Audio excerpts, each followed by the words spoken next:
Do you believe you have a mind? Seriously, yes or no? If your answer is yes, keep watching because I'm about to show you something that will change how you see everything. If your answer is no, then, well, what's listening to me right now? Maybe you're not sure. Okay, let's test it then. Do you think? Do you imagine? Do you dream? Do you decide what you're going to do tomorrow? Do you remember what you ate yesterday? If you said yes to any of those questions, congratulations. You, my friend, just admitted that you have a mind. All right, so you have a mind. So what? Everybody does. What's the big deal? The big deal is this. Once you admit you have a mind and you follow the reason step by step, there's only one conclusion you can possibly reach, and it's the most empowering realization you will ever have. Let's walk through it. No preaching, no dogma, just logic that you can't escape. Step 1, you admit mind exists. Right now, you're experiencing thoughts. That means there is at least one mind in existence, yours. That's not philosophy, that's just fact. And I'll bet you'd also admit other people have minds too. Your friends, your family, me. You're not the only thinker in the universe. So we've got at least one confirmed case, your mind, and realistically, billions more. Minds exist. That's our starting point. Step 2, mind is not material. Now, let's look at what this mind of yours actually is. When you picture a red apple in your head, really close your eyes right now and picture a red apple. Where is that apple? Can you weigh it? Can you measure its width in centimeters? Of course not. Thoughts have no mass, no shape, no size. They're not made of atoms. They're not made of anything physical. You can't cut a thought in half with a knife, and you can't store it in a box, which means your mind is not material. It's not a physical object. It's an immaterial reality. Step 3, mind can't be destroyed like matter. Matter can be smashed apart, burned, frozen, melted. It's always changing form. But mind? Thoughts can fade from memory, sure, but that's not the same as the mind ceasing to exist. If the mind is immaterial, it's not made of parts that can be broken down. There's nothing to physically destroy. That means if mind exists at all, it exists in a way that's not subject to the same decay as matter. And that's weird, right? Now, step 4. If mind exists, it can exist independently of matter. So here's where things get a little interesting. Most people, especially materialist scientists, say mind comes from the brain. Okay, so they say the brain is just a bunch of atoms wired together in a certain way, and somehow, poof, consciousness. But think about that for a second.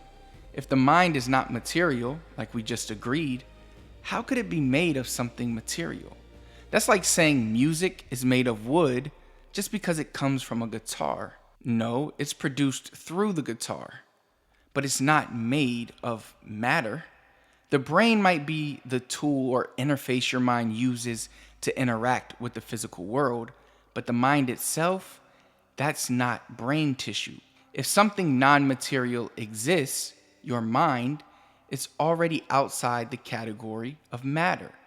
And if it exists outside matter, there's no reason it couldn't exist without matter, which means it's not just possible, it's logical that mind is fundamental, the primary reality, the thing that's always been there. Step 5, if mind is fundamental, everything else depends on it. So if something is fundamental, it's the ground floor, what everything else depends on. If mind is fundamental, that means matter, space, time, all of it is secondary. Think about dreams. When you dream, you create an entire world, landscapes, people, events. It feels real in the moment, but it's all inside your mind. The dream world depends entirely on you. So here's the big question. If you can create a convincing world in your own mind while you sleep, why couldn't all of reality be the same kind of thing, except running on a much larger collective mind? In that case, physical reality is like a shared dream projected by the fundamental mind. That's not woo-woo, that's just following the logic of mind being primary. Step 6, all minds share the same nature. If mind is the basis of reality, and your mind exists, and my mind exists, and everyone else's mind exists, what are they all made of? They might have different thoughts, memories, and personalities, but at the core, they're the same kind of entity. Just like every drop of water has the same wetness, every mind has the same mindness. Most people would call that mind stuff energy, and that's fine, energy is real. But what is energy? Energy is mathematics, not the kind you write on paper, living, self-sustaining, ontological mathematics, waveforms that exist outside space and time. That means we can describe every mind, yours, mine, everyone's, as a mathematical energy system that is eternal, indestructible, and fundamentally the same in nature. These systems interact to form the entire universe. So when I say all minds share the same nature, I'm saying we are literally made of the same eternal mathematical energy, and that changes everything. Step 7, infinite mind equals God. Now we're going to zoom all the way out. If mind is fundamental and all minds are made of the same mathematical substance, then taken together, they form a single universal mind. Think about it. Every drop of water is part of the same ocean. Every flame is part of the same fire. Your mind, my mind, every other mind, they're all expressions of one infinite mental reality. And what do you call the eternal, infinite, all-encompassing source of reality itself? Most people call that God. Not a man on a throne in the clouds, not an external ruler handing out rewards and punishments, but the infinite mind, the sum total of all minds, past, present, and future. Here's the part that most people miss though. The universal mind, God, isn't a single being that exists apart from us. God is the collection of fully actualized individual minds. When every mind evolves to its highest state, when every spark of consciousness wakes up to its true nature and lives it completely, that's God. In this model, mind doesn't come from God. God comes from mind. The universal mind is God, and you are one of the minds that makes it real. Step 8. Your mind is a piece of that infinite mind. If the universal mind, God, is the collection of fully actualized individual minds, and your mind is made of the same eternal mathematical substance, then you're not separate from God. You're not a servant worshiping a distant ruler. You are one of the building blocks of God, a wave in the ocean of mind, a leaf on the tree of consciousness. And what's a wave's destiny? To return to the ocean, fully aware of what it is.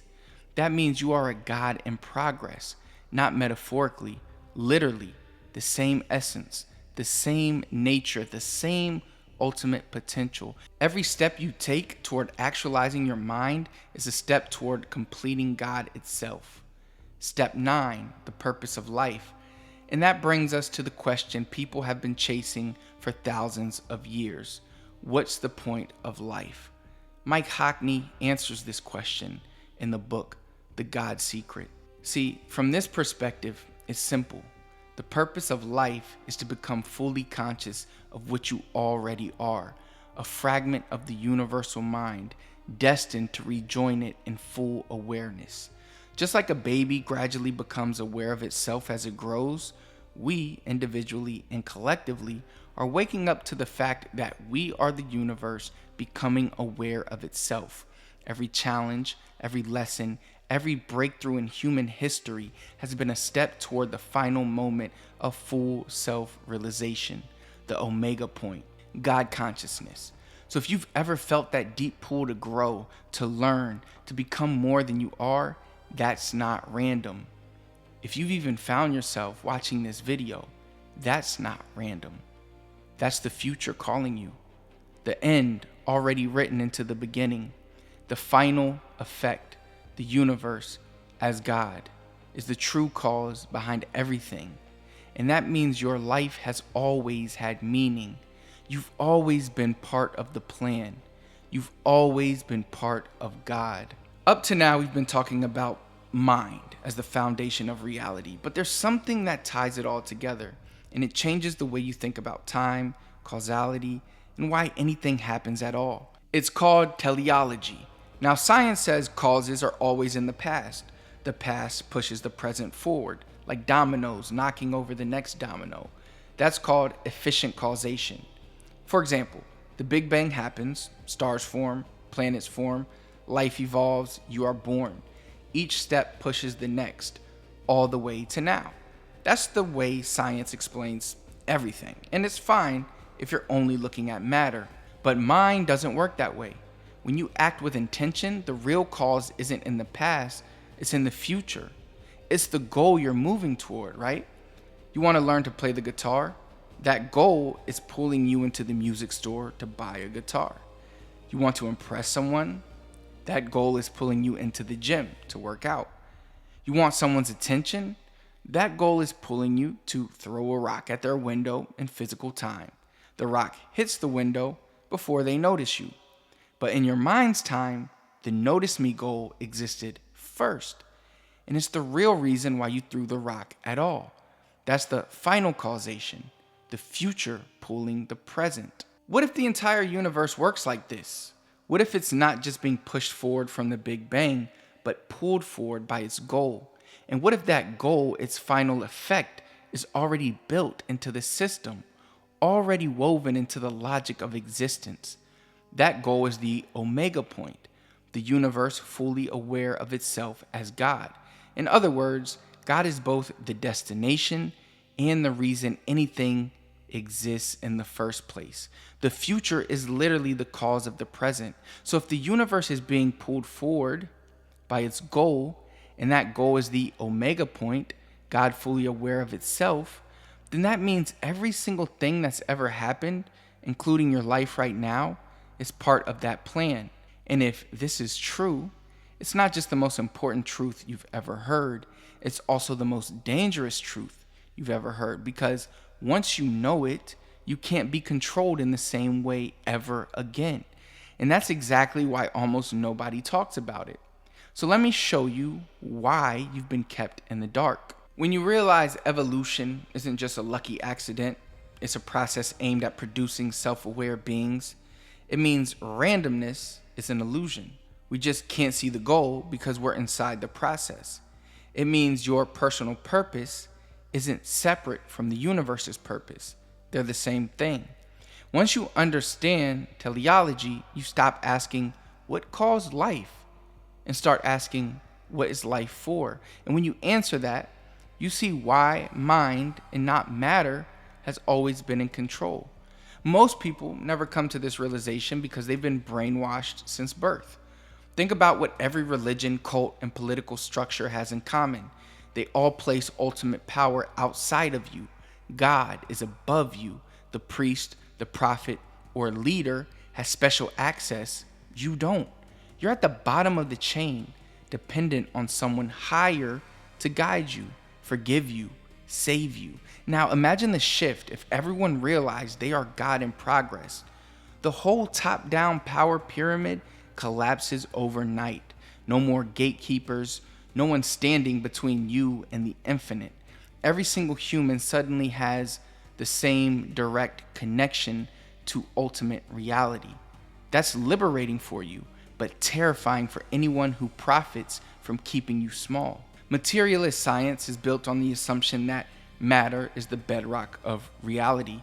The universe is just particles bouncing around, and consciousness is a lucky side effect. But if you prove mind is fundamental, that entire framework collapses. It means the laws of physics aren't the ultimate laws, they're downstream from the laws of mind. It means purpose, meaning, and teleology are real forces built into the fabric of reality. Scientists aren't just guarding truth, they're guarding careers. Academics get grants, jobs, and prestige for publishing papers that fit the current paradigm. The moment you blow up that paradigm, you blow up the very system that's paying their bills and validating their status. So even if a scientist personally suspects mind is primary, they have every incentive to keep quiet because admitting it could make their life's work obsolete overnight. It's not just a scientific revolution, it's a career-ending revelation. Now, this is truth. The fact that mind is the foundation of everything is truth. The fact that mind is mathematics is truth. And most people simply can't handle the truth. That's because it doesn't just lift you up, it also humbles you. If you are a God in progress, well, so is everyone else. Your neighbor, the cashier at the store, your enemy, the person you can't stand. Everyone is made of the same eternal mind stuff as you are. The ego hates this. The ego doesn't want equality. It wants to be special. It wants to be chosen, favored by God in a way others aren't. It wants to be the chosen one. That's why so many belief systems promise exclusivity. Our group is saved. Others are lost. Our blood is the chosen blood. It gives people a false sense of elevation. But if everyone is God in progress, you lose that special club feeling. And for some, that's harder to give up than the truth is to accept. But the truth is not a free pass, it's a responsibility. If you really are God in progress, then you can't just drift through life. You have to actively evolve, learn, grow, face your shadows, develop your mind. That means letting go of victimhood and excuses. No more blaming luck, fate, or other people for your situation. And here's the thing. Most people aren't ready for that level of accountability.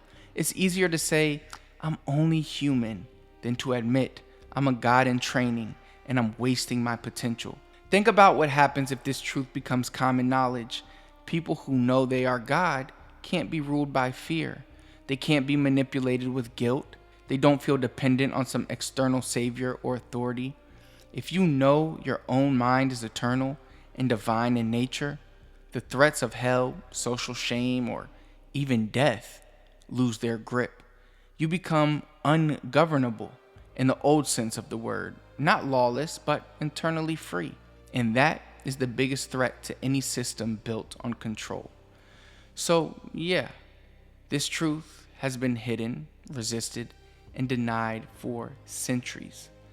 Not because it's wrong, but because once you see it, you can't be controlled in the same way ever again. So now you know. You have a mind. Mind is fundamental. All minds are part of the universal mind, God. And your purpose is to wake up to that truth. And here's the thing. Once you see it, you can't unsee it. You can't go back to thinking you're just a random accident in a pointless universe. You can't pretend that you're powerless. You can't hide behind the idea that meaning has to come from someone else. So what are you going to do with that? Are you going to live the same way tomorrow as you did yesterday? Or are you going to start living like a God in progress, aware, intentional, and evolving on purpose? Because if the future, the omega point, is already pulling you forward, then every choice you make either speeds that journey up or slows it down. And that's on you. My goal here isn't to entertain you. It's to keep you awake. If you want to keep sharpening your mind, if you want to keep seeing through the illusions and keep remembering what you really are, then stay here. Subscribe. Not to me. Subscribe to your own awakening. And every time we meet here, we'll push that awakening a little further.